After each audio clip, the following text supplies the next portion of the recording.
এয়া চিপছ খাই খাই এয়া বেলুন ফুলাই আছোঁ। মোৰ একদম বেলুন ফুলাবলৈ ইমান ভয় লাগে, কিন্তু মানে উপায় নাই আৰু। কিয় বেলুন ফুলাইছোঁ মানে এইবাৰ আমাৰ ফাৰ্ষ্ট এনিভাৰ্চাৰী, সেয়ে ভাবিছোঁ ৰাতিকৈ অকণমান তেওঁক ছাৰপ্ৰাইজে দিয়া যাওক, অকণমান সজাই মেলি। সেয়ে কামত এয়া পূৰা লাগি গৈছোঁ, 10টা বজাৰ পৰা কৰিছোঁ। বেলুন ফুলাইছোঁ, বেলুন সজাইছোঁ, তাৰপিছত অকণমান ৰুম মচিছোঁ। ভাগৰো লাগিছে, তথাপিতো আৰু এইফালে মেট্ৰেছ এখন পাৰিছোঁ, এইখন বেডশ্বীটো পাৰি দিছোঁ। মানে মই অকণমান কিবা সৰু কেনপি বুলি কয় নেকি, সেইটো বনাবলৈ চেষ্টা কৰি আছোঁ। এইখন টেবুলো ৰাখি দিছোঁ। মোৰ এয়া অলপকৈ বনাই হ'লেই। ইয়াত এয়া দুইফালে কেণ্ডেল ৰাখি দিম ভাবিছোঁ। এইবিলাক বস্তু যে মই মনে মনে অৰ্ডাৰ কৰি পেলাই অ'ত ত'ত লুকুৱাই থৈছোঁ। এইফালে দুইফালে কেণ্ডেল লগাই দিম। তাৰপিছত সৰুকৈ কেক এটা অৰ্ডাৰ কৰি থৈছোঁ।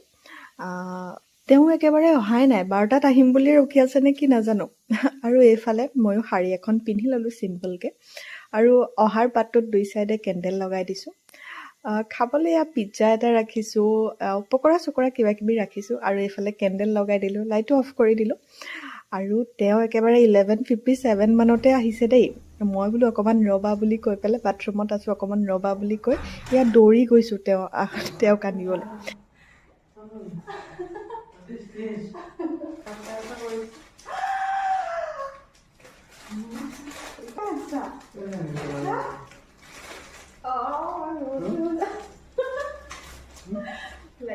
আৰু তেওঁ মোলৈ ইমান ধুনীয়া বুকে এটা লৈ আনিছে, মই পাগলাই হৈ গৈছোঁ একেবাৰে। বাৰু বাকীখিনি পিছৰ মিনি ব্লগত দেখাই আছোঁ। Stay tune.